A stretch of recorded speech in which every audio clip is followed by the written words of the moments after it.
Hello student, जैसे कि आज हम इस क्लास में आपको बताने वाले हैं क्लास 10th के चैप्टर नंबर 1 साइंस में जो कि चैप्टर 1 जो है वो आता है हमारा रासायनिक विज्ञान में जिसका नाम है रासायनिक अभिक्रियाएं एवं समीकरण। ठीक है, तो हम आज इस चैप्टर को आपको बताएंगे, वो फुल नोट्स वगैरह सब कुछ प्रोवाइड कराएंगे। आप बीच बीच में आप स्क्रीनशॉट लेते रहना। ठीक है स्टूडेंट, तो फिर आज हम इस कक्षा को शुरू करते हैं। जैसे कि हम जानते हैं कि रासायनिक अभिक्रिया समीकरण को जानने के लिए हमें कुछ ऐसे भी चीज़ें होती हैं जिन्हें जानना में अति आवश्यक होती है। जैसे कि हो गया रासायनिक अभिक्रिया क्या होता है, अभिकारक क्या होता है, उत्पाद क्या होता है। ठीक है, अगर ये पता रहेंगे तो हम निकाल लेंगे कि रासायनिक अभिक्रिया किसे कहते हैं। ठीक है, तो जैसे कि हम जानेंगे रासायनिक अभिक्रिया बोलते किसे हैं। ठीक है, तो ऐसे परिवर्तन जिनमें नए गुणों वाले पदार्थों का निर्माण होता है उसे रासायनिक अभिक्रिया कहते हैं। ऐसे परिवर्तन जिनमें नए गुणों वाले पदार्थों का निर्माण होता है उसे रासायनिक अभिक्रिया कहते हैं। और अभिकारक किसे बोलते हैं, अभिकारक को अंग्रेजी में जो है रिएक्टेंट्स बोलते हैं। ठीक है, अभिकारक ऐसे पदार्थ जो किसी रासायनिक अभिक्रिया में हिस्सा लेते हैं उन्हें अभिकारक कहते हैं और रिएक्टेंट्स बोलते हैं। ऐसे पदार्थ जो किसी रासायनिक अभिक्रिया में हिस्सा लेते हैं उन्हें अभिकारक या रिएक्टेंट्स बोलते हैं। वैसे आ गया प्रोडक्ट क्या होता है, तो ऐसे पदार्थ जिनका निर्माण रासायनिक अभिक्रिया में होता है उन्हें उत्पाद या प्रोडक्ट बोलते हैं। ठीक है, ऐसे पदार्थ जिनका निर्माण रासायनिक अभिक्रिया में होता है उन्हें उत्पाद या प्रोडक्ट बोलते हैं। ठीक है, इनके उदाहरण कुछ हैं, जैसे कि भोजन का पाचन हो गया, शोषण हो गया, लोहे पर जंग लगना हो गया, मैग्नीशियम फीते का जलना हो गया, दही का बनना हो गया। ये सब हो गए उदाहरण इनके। अब आ गया रासायनिक अभिक्रियाएं के प्रेक्षण। रासायनिक अभिक्रियाएं के प्रेक्षण, तो इनमें हम जानेंगे अवस्था में परिवर्तन, रंग में परिवर्तन, तापमान में परिवर्तन, गैस का उत्सर्जन। ठीक है, अब आता है हमारा एक हेडिंग है जो कि बोलते हैं इसे रासायनिक परिवर्तन को प्रदर्शित करना, कि रासायनिक परिवर्तन को कैसे प्रदर्शित करते हैं, रिप्रेजेंट कैसे करेंगे। ठीक है, तो इसमें हो गया पहला बॉक्स बनाया जा रहा है शब्द समीकरण। इसमें जो है कि जिंक प्लस सल्फ्यूरिक अम्ल लिया जा रहा है।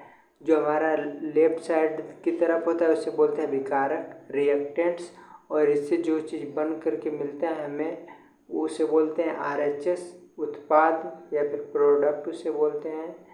देखिए यहाँ पे लिया गया शब्द समीकरण में LHS की तरफ, मतलब अभिकारक में जिंक प्लस सल्फ्यूरिक अम्ल। ठीक है, और इससे इन दोनों को मिलाने पर बन रहा है जिंक सल्फेट प्लस हाइड्रोजन, जो कि उत्पाद बन रहा है। ठीक है, अब इनको हम जैसे हम जानते हैं समीकरण में हम लोग के इनके सिंबल्स वगैरह लिखने रहते हैं। तो जैसे जिंक प्लस सल्फ्यूरिक अम्ल है तो जिंक प्लस सल्फ्यूरिक अम्ल को लिखेंगे Zn प्लस H2SO4। ठीक है, Zn प्लस H2SO4 ये हो गया हमारा अभिकारक, और इससे बन रहा है जो हमारा ZnSO4 प्लस H2, ये हो गया हमारा प्रोडक्ट, उत्पाद, और ये है अभिकारक। ठीक है, आई होप इतना क्लियर हुआ होगा आपका। अब आते हैं नेक्स्ट टॉपिक पे। तो नेक्स्ट टॉपिक में यहाँ पे हमारा दिया है रासायनिक समीकरण। रासायनिक समीकरण पहले हम जानेंगे। रासायनिक समीकरण, रासायनिक अभिक्रिया, रासायनिक समीकरण क्या बोल रहा है, रासायनिक अभिक्रिया रासायनिक समीकरण द्वारा निरूपित की जाती है। रासायनिक अभिक्रिया रासायनिक समीकरण द्वारा निरूपित की जाती है। रासायनिक समीकरण में तत्वों के प्रति या रासायनिक समीकरण में तत्वों के प्रति या अभिकारक और उत्पादों के रासायनिक सूत्र उनकी भौतिक अवस्था के साथ लिखे जाते हैं। ठीक है, एक बार फिर से। रासायनिक समीकरण, रासायनिक विक्रिया रासायनिक समीकरण द्वारा निरूपित की जाती है। रासायनिक समीकरण में तत्वों के प्रतीक या अभिकारक और उत्पादों के रासायनिक सूत्र उनकी भौतिक अवस्था के साथ लिखे जाते हैं। ठीक है, अब आएगा इसमें रासायनिक अभिक्रिया में आवश्यक परिस्थितियां जैसे ताप, दाब, उत्प्रेरक आदि को तीर के निशान के ऊपर या नीचे दर्शाया जाता है। रासायनिक अभिक्रिया में आवश्यक परिस्थितियां जैसे ताप, दाब, उत्प्रेरक आदि को तीर के निशान के ऊपर या नीचे दर्शाया जाता है। अब हम जानेंगे रासायनिक अभिक्रिया को संतुलित करना। क्या? रासायनिक अभिक्रिया को संतुलित करना। ठीक है, तो द्रव्यमान संरक्षण का नियम जो है वो कहता है किसी भी रासायनिक अभिक्रिया में द्रव्यमान का न तो निर्माण होता है न ही विनाश होता है। रासायनिक अभिक्रिया को संतुलित करने से पहले हम ये जानेंगे द्रव्यमान संरक्षण का नियम क्या कहता है। तो द्रव्यमान संरक्षण का नियम कहता है कि किसी भी रासायनिक अभिक्रिया में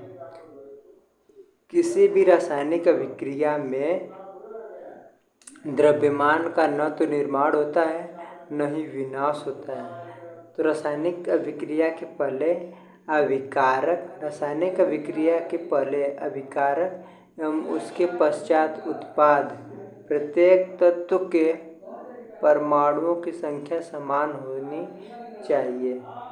रासायनिक अभिक्रिया के पहले अभिकारक एवं उसके पश्चात उत्पाद, प्रत्येक तत्व के परमाणुओं की संख्या समान होनी चाहिए। ठीक है, अब आता है हमारा चरणबद्ध संतुलित करना, जिसे अंग्रेजी में बोलते हैं हीट एंड ट्रायल मेथड। ठीक है, तो पहला चरण है हमारा, तो रासायनिक समीकरण लिखकर प्रत्येक सूत्र के चारों ओर बॉक्स बना लीजिए। जैसे Fe है, Fe प्लस H2O से RO बन जा रहा है Fe2O3 प्लस H2। ठीक है, तो ये हमारा बन जा रहा है। अब संतुलित करते समय बॉक्स के अंदर कुछ भी परिवर्तित न कीजिए। अब चरण 2 आ गया। समीकरण में उपस्थित विभिन्न तत्वों के परमाणुओं की संख्या नोट कीजिए। जैसे Fe है प्लस H2O है, बन रहा है Fe2O3 प्लस H2O। तो Fe जो है अभिकारक में मतलब लेफ्ट हैंड साइड, यह है लेफ्ट हैंड साइड हमारा, और RHS हमारा, इसको बोलते हैं अभिकारक या रिएक्टेंट से बोलते हैं प्रोडक्ट या फिर उत्पाद। ठीक है, तो इसमें देखेंगे Fe जो है Fe1 है। ठीक है, और यहाँ पे हाइड्रोजन जो है वो 1 है H, और O जो है वो भी 1 है। ठीक है, और यहाँ पे हाइड्रोजन जो है 2 है, मतलब गलती हो गया। ठीक है, और इधर देखें तो यहाँ पे 3 है Fe3 है, और H जो है वो 2 है, और यहाँ पे जो है O जो है वो 4 है। ठीक है, अब आते हैं नेक्स्ट। अब चरण 3 में आते हैं। सबसे अधिक परमाणु वाले तत्व अभिकारक या उत्पाद साइन अनुचित गुणांक लगाकर संतुलित कीजिए। ठीक है, हो गया Fe प्लस 4H2O बन रहा है Fe3OH4 प्लस H2। ठीक है, चरण 4 में है सभी तत्वों के परमाणुओं को चरण 3 की भांति संतुलित कीजिए। 3Fe प्लस 4H2O तो बन रहा है Fe3O4 प्लस 4H2। ठीक है, सभी तत्वों के परमाणुओं की संख्या अभिक्रिया के दोनों ओर समान है। सभी तत्वों के परमाणुओं की संख्या अभिक्रिया के दोनों ओर समान है। ठीक है, वो तो हमें पता है दोनों तरफ बराबर ही होते हैं।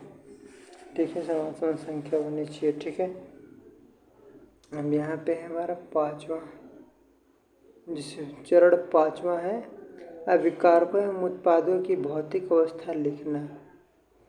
ठीक है, अभिकारकों और उत्पादों में जो भी है उसकी भौतिक अवस्था को भी लिखते हैं। जैसे ठोस हो गया तो ठोस को हम लोग बोलते हैं अंग्रेजी में सॉलिड, और सॉलिड के लिए ठोस को यस से रिप्रेजेंट करते हैं, मतलब यस से प्रदर्शित करते हैं, यस से डोनेट करेंगे, यस से लिखेंगे। और द्रव जो है लिक्विड होता है तो इसको यल से प्रदर्शित करते हैं, इसे यल से लिखेंगे। ठीक है, और गैस की अवस्था को जी से लिखते हैं। ठीक है, ग्राम वगैरह हो गया, गैस वगैरह हो गया तो गैस की अवस्था को जी से रिप्रेजेंट करते हैं। और जलीय विलयन हो गया तो एक्विस सॉल्यूशन इसे बोलते हैं, एक्विस से रिप्रेजेंट करते हैं। इतना क्लियर है? जैसे हो गया 3Fe, Fe क्या है? आयरन है। आयरन क्या है? ठोस है, सॉलिड है, इसलिए यस से रिप्रेजेंट करेंगे। और 4H2O, H2O क्या है? गैस है, तो गैस है तो इसे जी से रिप्रेजेंट करेंगे। और यहाँ पे बन गया Fe2O4 प्लस 4H2G, ये क्या है? गैस है तो ये H2G हो गया। ठीक है, अब यहाँ पे आ गया नेक्स्ट, यहाँ पे है छठा चरण।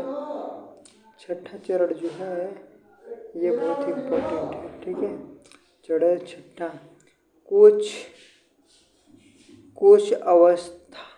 कुछ आवश्यक परिस्थितियाँ जैसे ताप, दाब, उत्प्रेरक आदि को भी तीर के निशान के ऊपर या नीचे लिखे मतलब लिखा जाता है।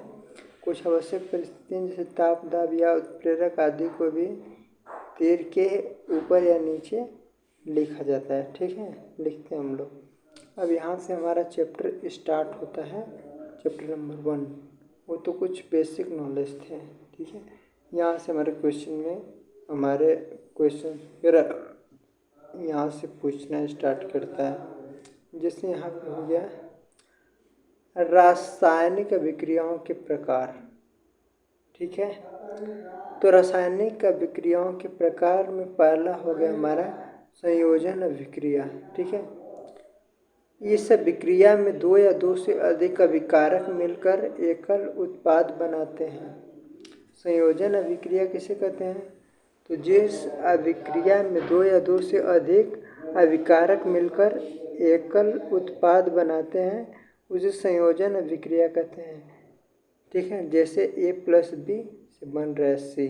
ठीक है, इसे बोलते हैं एकल उत्पाद। यहाँ पे एकल उत्पाद हो रहा है तो उसे बोलते हैं संयोजन अभिक्रिया।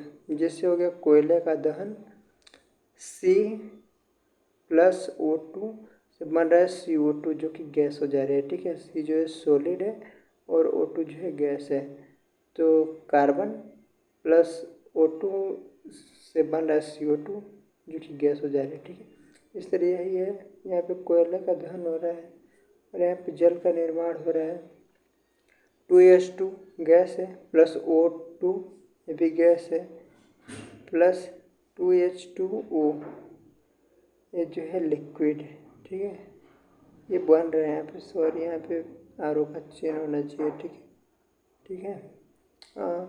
जैसे तीसरा है CaO यस है प्लस H2O ये लिक्विड है, इसे बन रहा है CaOH का ट्वाइस एक सोल्यूशन। ठीक है, बिना बुझा चूना का सूत्र ये है और बुझा हुआ चूना का सूत्र ये है। ठीक है, बोर्ड एग्जाम में बार बार पूछ ले जाते हैं। ठीक है, इतना क्लियर है।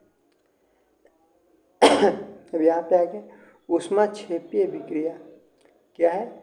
ऊष्माक्षेपी अभिक्रिया, तो हम जानेंगे ऊष्माक्षेपी अभिक्रिया बोलते किसे हैं।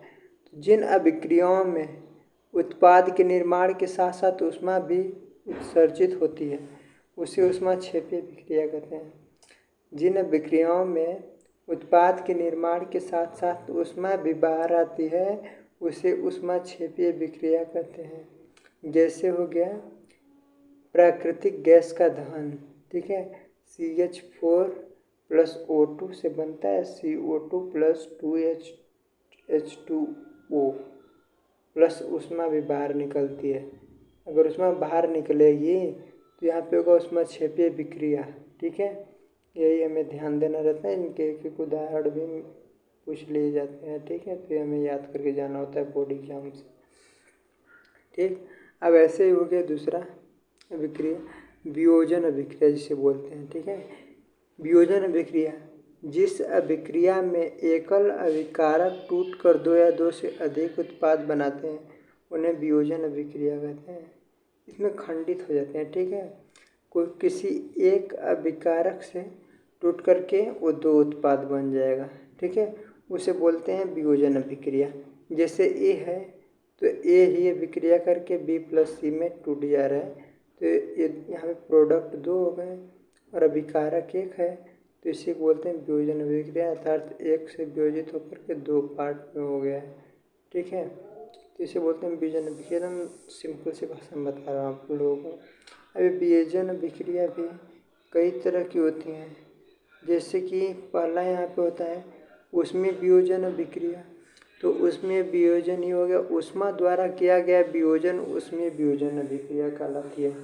ऊष्मा द्वारा किया गया वियोजन ऊष्मीय वियोजन अभिक्रिया कहलाता है। ठीक है, इतना क्लियर है आपको।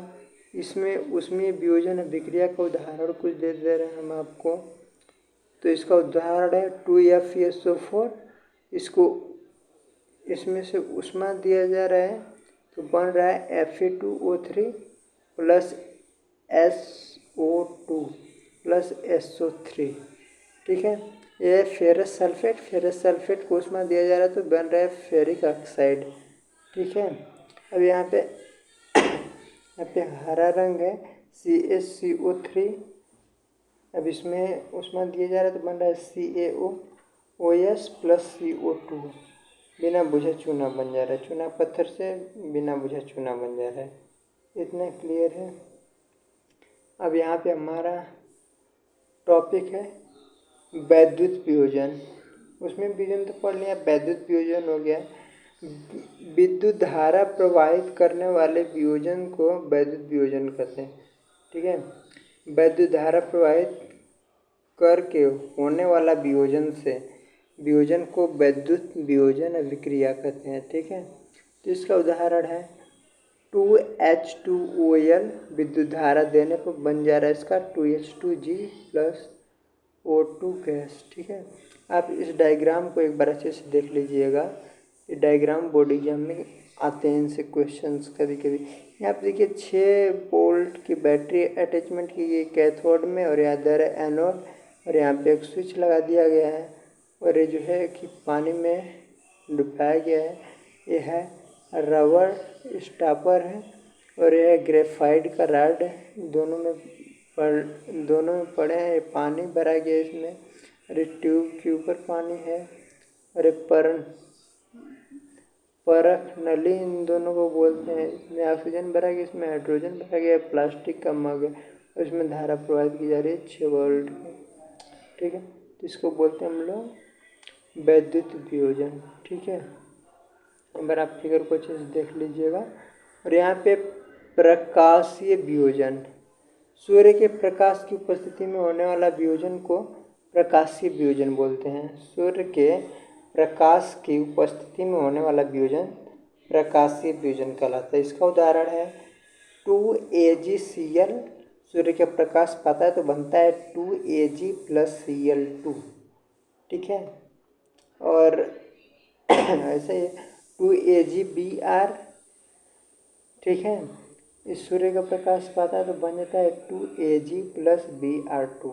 ठीक है, इस अभिक्रिया का उपयोग श्याम श्वेत फोटोग्राफी में होता है। ये जो है अभी प्रकाशीय वियोजन जो है, इस अभिक्रिया का उपयोग जो है श्याम श्वेत फोटोग्राफी में होता है। ठीक है, इतना क्लियर है। अब यहाँ पे आता है हम लोग का ऊष्मा शोषी अभिक्रिया। ऊष्मा शोषी अभिक्रिया के बारे में हम लोग पढ़ने जा रहे हैं। ठीक है, तो है ऊष्मा शोषी अभिक्रिया, जिस अभिक्रिया में ऊष्मा की जिन अभिक्रियाओं में अभिकारकों को तोड़ने के लिए ऊष्मा, प्रकाश या विद्युत ऊर्जा की आवश्यकता होती है। उसमें ऊष्मा शोषी अभिक्रिया कहते हैं। ऊष्मा शोषी अभिक्रिया का मतलब यह है कि जिन अभिक्रियाओं में अभिकारकों को तोड़ने के लिए ऊष्मा या प्रकाश या विद्युत ऊर्जा की आवश्यकता होती है उसे ऊष्मा शोषी अभिक्रिया बोलते हैं। ठीक है, इतना क्लियर है। ऊष्मा शोषी अभिक्रिया किसे बोलते हैं? तो जिन अभिक्रियाओं में अभिकारकों को तोड़ने के लिए ऊष्मा, प्रकाश या विद्युत ऊर्जा की आवश्यकता होती है उसे ऊष्मा शोषी अभिक्रिया बोलते हैं। और अब यहाँ पे विस्थापन अभिक्रिया क्या है? विस्थापन अभिक्रिया। तो इन अभिक्रियाओं में अधिक क्रियाशील तत्व कम क्रियाशील तत्वों को उसके यौगिक से विस्थापित कर देते हैं। ठीक है, विस्थापन अभिक्रिया। इन अभिक्रियाओं में अधिक क्रियाशील तत्व कम क्रियाशील तत्व को उसके यौगिक से विस्थापित कर देते हैं। जैसे Fe प्लस CuSO4 से बन जा रहा है FeSO4 प्लस Cu को यहाँ से विस्थापित कर दे रहा है। समझे? ठीक है, विस्थापन अभिक्रिया। इन अभिक्रियाओं में अधिक क्रियाशील तत्व कम क्रियाशील तत्व को उसके यौगिक से विस्थापित कर देता है। यहाँ पे Fe है प्लस CuSO4 है तो यहाँ पे Cu को विस्थापित कर दे रहा है। यहाँ पे FeSO4 आ जा रहा है, यहाँ पे Cu है ना तो यहाँ पे Fe आ जा रहा है प्लस SO4 में ऐड हो जा रहा है और यहाँ से Cu को विस्थापित कर दे रहा है। ठीक है, तो इसे बोलते हैं विस्थापन अभिक्रिया। अब यहाँ पे ये स्टैंड बना हुआ है। ठीक है, परखनली है, इसमें धागा लगा दिया गया किल्ली के, कॉपर सल्फेट का विलेन इसमें घोल दिया गया और लोहे की किल इसमें लगा करके दोनों को एक धागे से बाहर पर लटका दिया गया। ठीक है, डायग्राम देख रहे हैं आप ना, तो मैं बता देना। और यहाँ पे लोहे की कील पर भूरे रंग का कॉपर की परत जम गई। कुछ दिनों बाद लोहे की कील पर भूरे रंग की कॉपर की परत जम गई, जिसको बोलते हैं CuSO4 के नीले विलयन का हरा रंग हरा FeSO4 के निर्माण के कारण हो गया। ठीक है, लोहे की कील पर भूरे रंग की कॉपर की परत जम गई, CuSO4 के नीले विलयन का रंग हरा FeSO4 के निर्माण के कारण हो गया। ठीक है, तो यहाँ पे Zn प्लस CuSO4 से बना ZnSO4 प्लस Cu, यहाँ पे Cu जो है वो विस्थापित हो जा रहा है। ठीक है, जिंक कॉपर से अधिक क्रियाशील तत्व है इसलिए कॉपर को विस्थापित कर दे रहा है। ठीक है, ये भी हो सकता है। ठीक है, अब हमें पे चौथा अभिक्रिया जिसको बोलते हैं हम लोग द्विविस्थापन अभिक्रिया। विस्थापन अभिक्रिया तो जान गए, द्विविस्थापन अभिक्रिया। इस अभिक्रिया में उत्पादों का निर्माण दो यौगिकों के बीच आयनों के आदान प्रदान से होता है। द्विविस्थापन अभिक्रिया, इस अभिक्रिया में उत्पादों का निर्माण दो यौगिकों के बीच आयनों के आदान प्रदान से होता है। जैसे हो गए Na2SO2 प्लस BaCl2 बन रहा है BaSO4 प्लस 2NaCl। ठीक है, सोडियम सल्फेट है, बोरियम क्लोराइड है, बना रहा है इससे बेरियम सल्फेट और सोडियम क्लोराइड को विस्थापित कर दे रहा है। ठीक है, बेरियम सल्फेट BaSO4 के सफ़ेद अविलेय अवक्षेप का निर्माण होता है, इसलिए इस अभिक्रिया को अवक्षेपण अभिक्रिया भी कहते हैं। ठीक है, इतना क्लियर है। अब यहाँ पे पांचवा और लास्ट अभिक्रिया उपचयन एवं उपचयन अभिक्रिया एवं अपचयन अभिक्रिया। ठीक है, तो यहाँ पे हम जानेंगे पहले उपचयन अभिक्रिया कैसे। जब किसी पदार्थ में ऑक्सीजन की वृद्धि होती है तो उसे उपचयन अभिक्रिया बोलते हैं। जब किसी पदार्थ में ऑक्सीजन की वृद्धि होती है तो उसे उपचयन अभिक्रिया बोलते हैं। जब किसी पदार्थ में हाइड्रोजन का ह्रास होता है तो भी उसे भी उपचयन अभिक्रिया बोलते हैं। ठीक है, जैसे C+O2 से बनता है CO2 और यहाँ पे 2Cu+O2 से बनता है 2CuO और नेक्स्ट यहाँ पे CuO+H2 को हीट देने पर बनता है Cu+H2O। इतना क्लियर है। अब यहाँ पे आता है हमारा अपचयन अभिक्रिया। अब अपचयन अभिक्रिया जानेंगे तो जब किसी पदार्थ में ऑक्सीजन का ह्रास होता है तो अपचयन अभिक्रिया होती है। जब किसी पदार्थ में हाइड्रोजन की वृद्धि होती है तो अपचयन अभिक्रिया होती है। जैसे यहाँ पे फिगर बना दिया गया डायग्राम में, यहाँ पे दिया गया है CuO+H2, उसमें देने बन रहा है Cu+H2O। यहाँ पे जो है H2 का उपचयन हो रहा है और यहाँ पे Cu का अपचयन हो रहा है। ठीक है, यहाँ पे नीचे हमें दिया है कुछ, इसको हम डिटेल में थोड़ा पढ़ेंगे।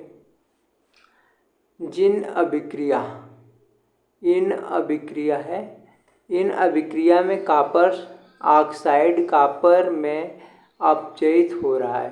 हाइड्रोजन अपचयित होकर जल बनता है। इस अभिक्रिया में उपचयन तथा अपचयन दोनों हो रहे हैं।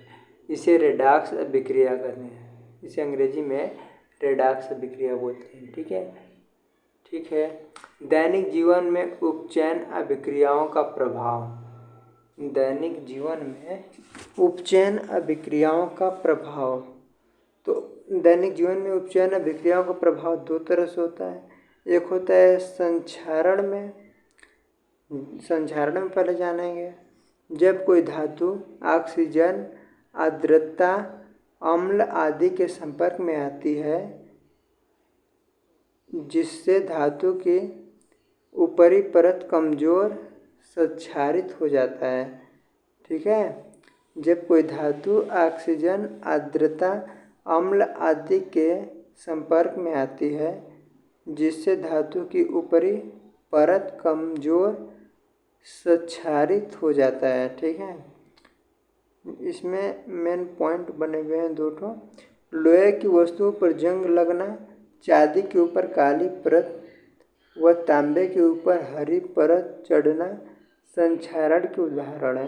ठीक है, और यशदलेपन, विद्युत लेपन और पेंट करके संक्षारण से धातुओं को बचाया जा सकता है। जो कि संक्षारण होता है, जैसे चांदी के ऊपर काला कलर लग जाता है और फिर तांबे के ऊपर जो है कि हरे कलर का कलर लगने लगता है और जो लोहे वगैरह उन पे जंग लगने लगता है, तो उन्हें बचाने का भी उपाय दिया गया कि उन पे हम लोग यशदलेपन या फिर विद्युत लेपन और पेंट करके उनको संक्षारण से बचा सकते हैं। ठीक है, अब है विकृत गंधिता। दूसरा पॉइंट है विकृत गंधिता। तो विकृत गंधिता में हम आएंगे। वसायुक्त और तैलीय खाद्य सामग्री वायु के संपर्क में आने पर उपचयित हो जाते हैं जिससे उनके स्वाद और गंध में परिवर्तन हो जाता है, उसे विकृत गंधिता कहते हैं। विकृत गंधिता वसायुक्त और तैलीय खाद्य सामग्री वायु के संपर्क में आने पर उपचयित हो जाते हैं जिससे उनके स्वाद और गंध में परिवर्तन हो जाता है, उसे विकृत गंधिता कहते हैं। इतना क्लियर है। अब यहाँ पे है विकृत गंधिता रोकने के उपाय। ठीक है, विकृत गंधिता को रोकने के उपाय। तो यहाँ पे कई पॉइंट बने हुए हैं, जैसे प्रतिऑक्सीकारक का उपयोग करके। प्रतिऑक्सीकारक का उपयोग करके वायुरोधी बर्तन में खाद्य सामग्री रख के वायु के स्थान पर नाइट्रोजन गैस भर करके या रख करके, ठीक है, शीतलन द्वारा, मतलब उमस वगैरह न होने दें, गर्मी वगैरह न होने दें, शीतलन द्वारा, ठीक है, विकृत गंधता को रोका जा सकता है। ठीक है, अब यहाँ से हमारा प्रश्नावली स्टार्ट होगा। अति लघु दीर्घ प्रश्न कहलाता है 1 नंबर का। तो यहाँ से हम ये सब क्वेश्चन ना कराएंगे। अब आ गया तो आप ये क्वेश्चन नंबर फर्स्ट का आंसर आप हमें दे दीजिएगा कमेंट में, ठीक है, कमेंट बॉक्स में, और ज़रूर दीजिएगा, मैं इसका वेट करूँगा। ठीक है, इस क्वेश्चन को मैं एक बार पढ़ ले रहा हूँ। जब लोहे की कील कॉपर सल्फेट विलयन में 15 मिनट के लिए डुबोया जाता है तो लोहे की कील और कॉपर सल्फेट विलयन के रंग में क्या परिवर्तन होता है, ये मैं अभी बताया हूँ इसी वीडियो में। आप इसका रिप्लाई मुझे कमेंट बॉक्स में देंगे, मैं आपको वेट करूँगा। ठीक है, हाँ तो गाइस यहाँ पे हमारा जो है चैप्टर नंबर 1 के जो भी मोस्ट इम्पोर्टेंट नोट्स वगैरह थे, यहाँ पे हमारा चैप्टर नंबर 1 जो है वो समाप्त हो गया। मैं ऐसे ही सारे वीडियो आपके लाते रहूँगा। बोर्ड एग्ज़ाम तो बहुत ही पास में है, आने वाला है। मैं यही सब सोच कर के वीडियो बना रहा हूँ कि आप लोगों को नोट्स वगैरह की हेल्प कर सकूँ। जितना हो सके मैं उतना हेल्प करूँगा आप लोगों का। मैं वीडियो ऐसे ही बना करके लाता रहूँगा डेली। ठीक है, तो धन्यवाद। अब नेक्स्ट वीडियो में हम पढ़ेंगे चैप्टर नंबर 2 को। अब यहाँ तक तो हो गया, आप इसका स्क्रीनशॉट बैक करके लेते रहिएगा। ठीक है, thank you, have a nice day. आधे घंटे में सोचा था पूरा ख़त्म हो जाएगा, 1 मिनट एक्स्ट्रा लग गया, कोई बात नहीं। ठीक है गाइस, धन्यवाद। लाइक कीजिएगा, कमेंट कीजिएगा। ठीक है, thank you, have a nice day.